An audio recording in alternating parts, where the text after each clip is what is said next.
Election 8 মাস আগে হয়ে গেছে। কোন ইলেকশন 8 মাস আগে হয়েছে? যে ইলেকশনের কথা বলছেন। ডাকসু দুইটাই? দুইটাই 8 মাস আগে হয়ে গেছে। কেমন? এটাই হচ্ছে না জানা অথবা জেনে অস্বীকার করা। সেটি হচ্ছে এই স্বৈরতন্ত্রের পতনের পর 3টে মন্ত্রণালয় একটি রাজনৈতিক দল কন্ট্রোল করছে। শিক্ষা মন্ত্রণালয় ওপেন সিক্রেট, আপনি এটা কোন দল নিয়ন্ত্রণ করছে। এবং ঢাকা বিশ্ববিদ্যালয় সহ সারা শিক্ষা প্রতিষ্ঠানে যতগুলো পরিবর্তন হয়েছে একটি নির্দিষ্ট দলের পক্ষে, এবং সেই পরিবর্তনের মধ্য দিয়েই যেই জায়গায় এই প্রশাসন এসছে এটাকে আপনি অস্বীকার করতে পারবেন না। খোঁজ নিলেই জানতে পারবে যে এই মন্ত্রণালয়গুলো কার কার দখলে আছে এবং কারা এইগুলো কন্ট্রোল করছে। ঢাকা বিশ্ববিদ্যালয়ে একটা প্রবণতা আছে, কিছু শিক্ষক থাকে, কিছু শিক্ষিকা থাকে, প্রশাসনের কিছু লোক থাকে।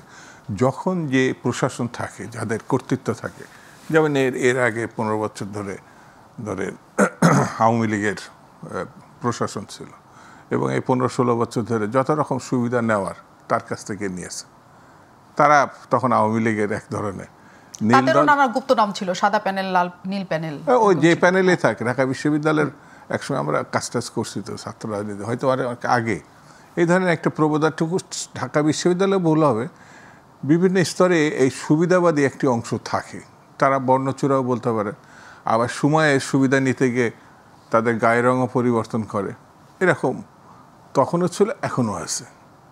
এবং সেই জায়গায় যদি আপনি আওয়ামী লীগ খোঁজেন, বিএনপি খোঁজেন বা কমিউনিস্ট পার্টি খোঁজেন, এমনকি ইসলামী দলগুলোর সম্পর্ক খোঁজেন, পাবেন। যখন যে রূপ দরকার সুবিধা নেওয়ার জন্য সেই রূপ থাকে।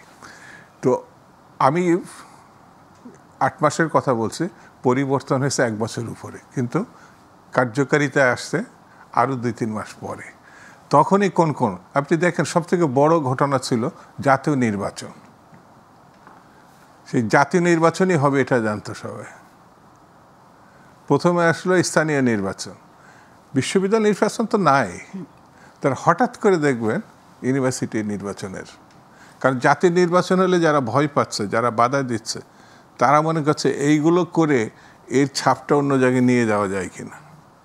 কারণ জাতীয় নির্বাচনে তাদের সামনের কোনো ঘটনা এখানে দেখে এই ঘটনার মধ্যে আপনি প্রশ্ন করতে পারেন, যার আন্দোলনকারী শক্তি যারা দিচ্ছে তারাই কয়জন মারা গেছে তাদের আজ পর্যন্ত কিন্তু আক্ষরিক অর্থে তারা জাতির সামনে আনে নাই।